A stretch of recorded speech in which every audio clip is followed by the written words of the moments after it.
does anyone want to hear a little bit about business building from a non-salesy, non-MLM point of view? Yes, no? Yes. Okay, cool.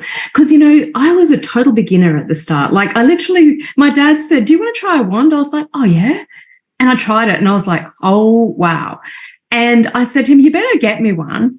And then I put up on Facebook what happened in my first session, and I had 70 inquiries.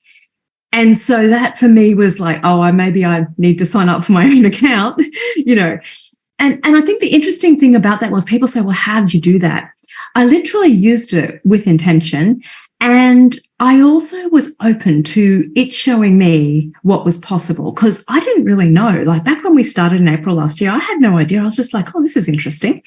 So I think that one of the things to look at when you're building a business with the wands is every single one of us is unique in how we create the invitations. Just because I did it that way doesn't mean you have to. You have your own innate uniqueness where you can find your own way. And there's two ways I think that you can sort of move into that space that are really helpful. And one is being an example, literally sharing your personal stories, because that is a huge invitation to people that you know, even if they don't necessarily some people don't trust technology. There's all those sorts of things.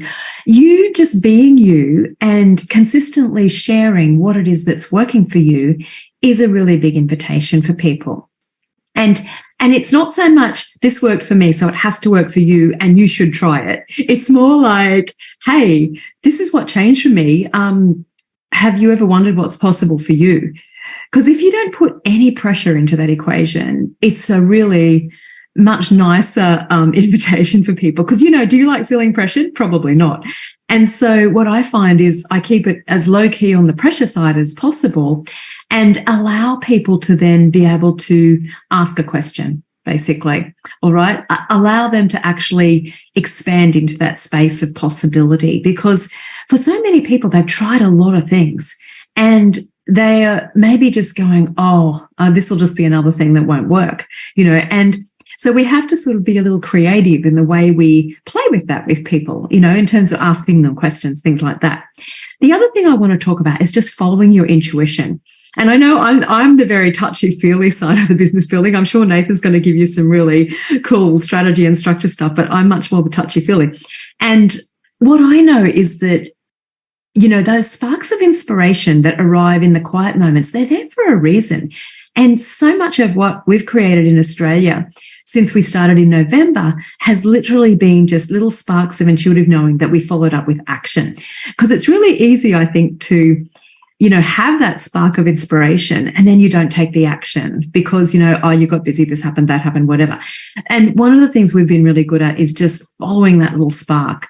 And one way to get that process moving, if you go, I'm not very intuitive, one way to get that process moving is just start to ask what I would call creative questions.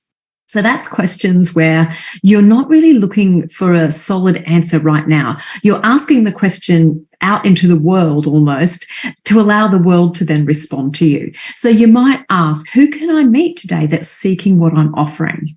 Right? And then you will follow your intuition about where you might go, who you might talk to.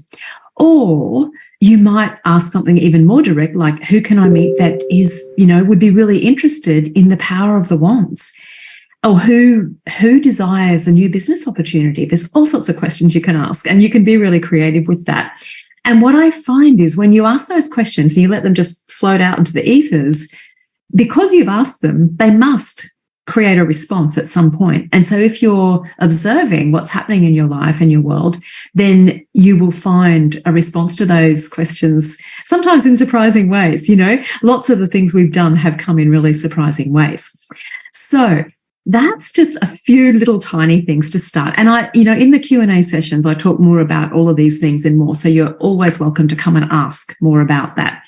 Now I would like to invite Kelly. Kelly Wheel, are you there?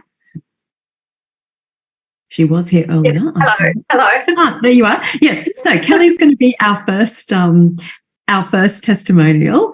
And so I'm going to hand over to you, Kelly, and just about, a minute or two of whatever you'd like to share with us about your experience with the wands. Cool. Thank you, Lisa.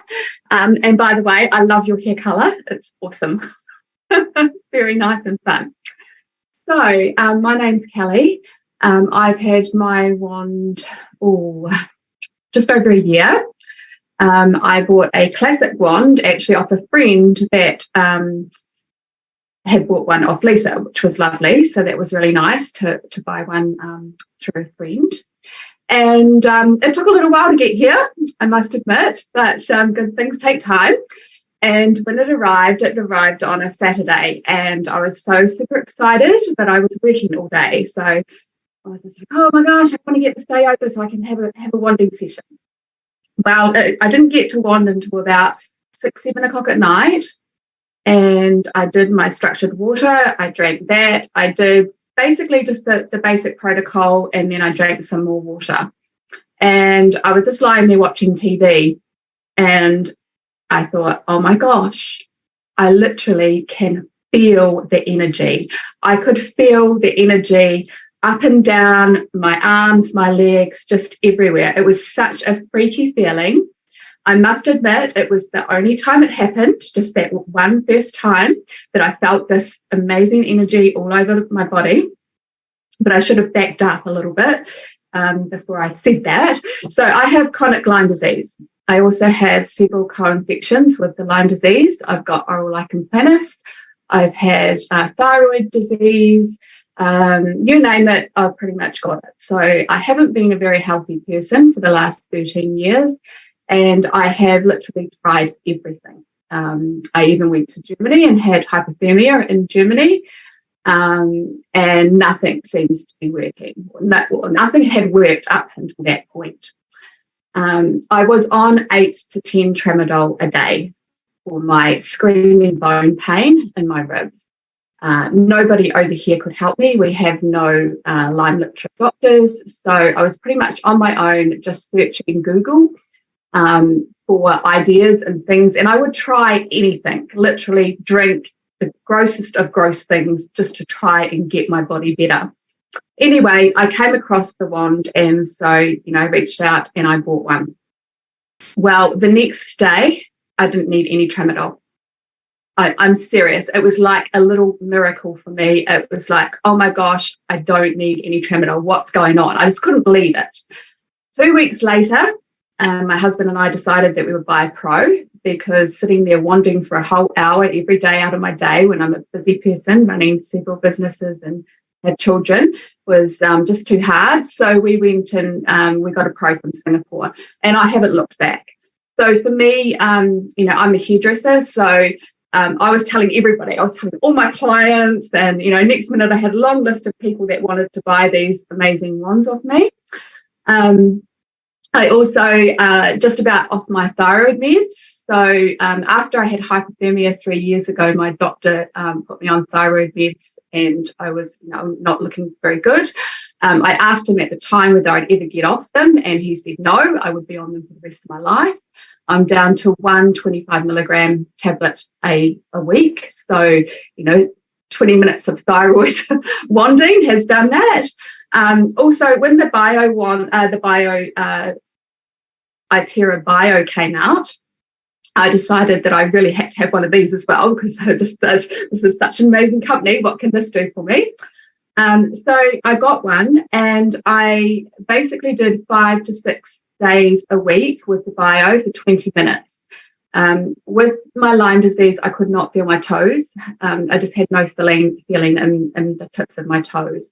After 2 months, my feeling is back, and I can wiggle my toes and feel them. So I'm just really, really excited to be here. I'm excited for this journey, and more than anything, I'm just so excited that I can help people.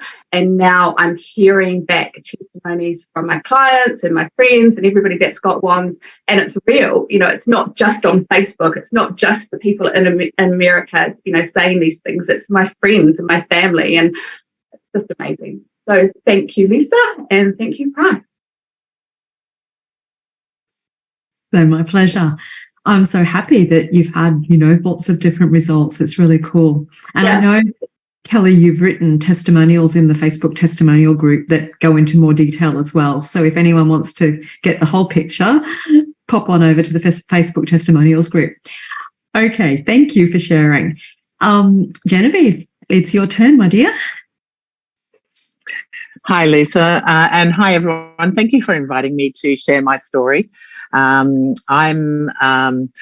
nearly 66 years old, and in November last year, I came across this amazing, incredible device that I mean, honestly, I've never come across anything like it in my life.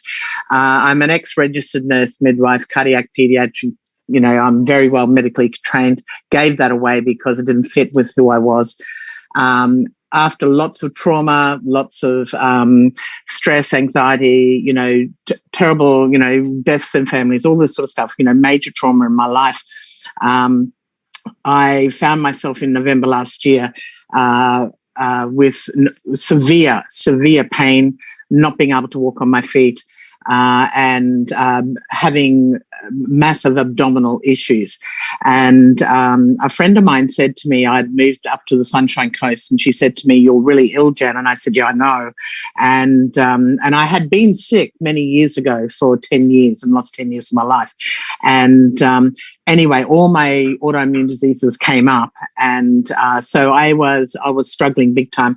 And a friend of mine said to me, "Can I come and just use this machine on you? You need to start to walk again."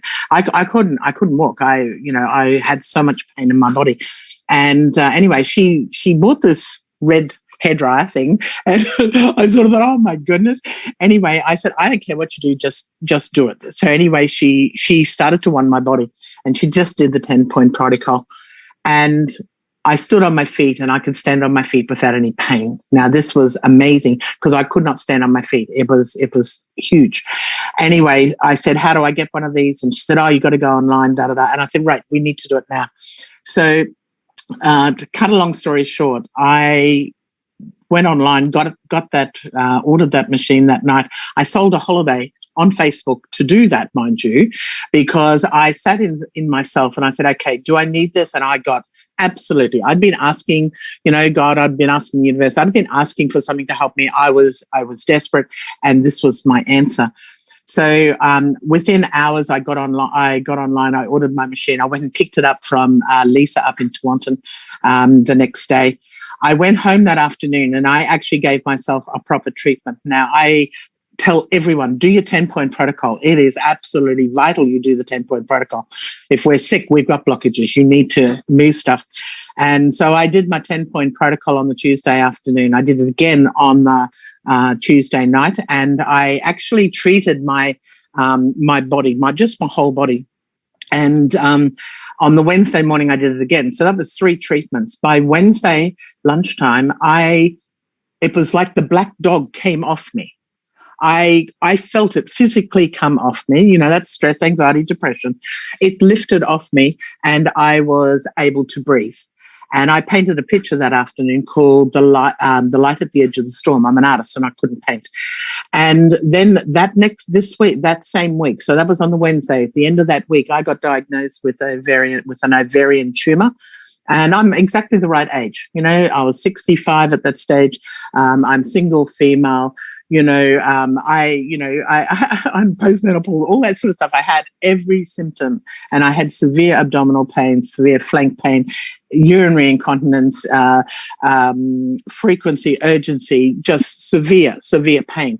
And I was diagnosed that week with an ovarian tumor. Now, what you've got to get is I had 1 3/4 of my ovaries removed when I was 33, when I had a hysterectomy. So I only had a little bit of one left, but they told me I had 2, and one was a massive tumor. So I said, yeah, okay, that's interesting. I thought, if this machine has done what it did for me to get me standing, I know about quantum frequency. I know about quantum science. I know that this can work, and I know it can break up tumors. So I concentrated. I set my intention, and I was so excited. There was no way in the world was I going down the medical track for this. You know, I was not going to go down the medical track. 22 days later, I had an appointment with the hospital specialist, the oncology department, to be able to have my surgery, all that sort of stuff. And I had 22 days to work on this little thing that I didn't want to have in my body. And I wandered every morning and every night religiously for an hour plus every morning and every night. I did my 10-point protocol, and I concentrated on my abdominal cavity, and I concentrated on my back. And I was just blown away. I knew that I was right. I knew I'd got better. Every symptom that I had completely abated. Every symptom. I did not have one symptom by the time I got to the specialist. And they told me the day, and I had all my MRIs and everything the day before I went to the specialist. And I get there, and they said, we've booked you in for, so many days' time to have a double oophorectomy done. And I said, you need to look at my results. And she said, oh, they won't have changed. They can't change. There's only two things it could be, and there's no other option except taking them out. You're in trouble. And that's why we've got the oncology team here. And I said, you need to look at the results. Anyway, they looked at the results and said, oh my goodness, we're going to have to do all the testing again. I said, why? And she said, there's nothing there. And I said, I know. So I told them what I was doing. They said, oh, no, that stuff can't work. And I said, oh, yes, it does. I said, you know about frequency. I said, you use it every day in medicine. I said, I'm medical. I know this, And anyway, they said, no, can't happen. They wanted me to do all the testing again. I said, no, this was in November last year. And I said, I will redo the testing in 3 months' time, and I'll prove to you that this is gone. I had it all redone in March this year. I am officially totally discharged from the hospital. I do not have ovarian cancer. My tumor has completely dissipated. I didn't have it. I don't have one. It's gone. And thank you to the machine. I know that this machine is amazing. I know that it works, and I know that people can get results. Doesn't matter what it is. The results that I get with my clients now, with the people that I care about, with the people that I share about, are just phenomenal. I could go on for hours with the stories that we've got from this, but I'm so grateful. I am very grateful that someone cared enough to share it with me, and that I am able now to be able to share my story with others. Yeah. So thank you so much. Thank you. That's all I can say. Thank you. Amazing. Thank you for sharing your incredible story. I mean, I've watched you from the sidelines as you've gone along this path, and it's just been incredible. Yeah. So and I think for everyone, this is why we all do what we're doing with these ones, right? When we hear stories like Kelly, like Genevieve's, this is what, gets you up in the morning and gets you to the next thing of whatever it is you're doing. So thank you both. I look forward to seeing everyone in Sydney. I hope you can all come, because it's going to be magnificent. And I'm going to hand back to Scott now. Thank you, Lisa. Thank you, Genevieve.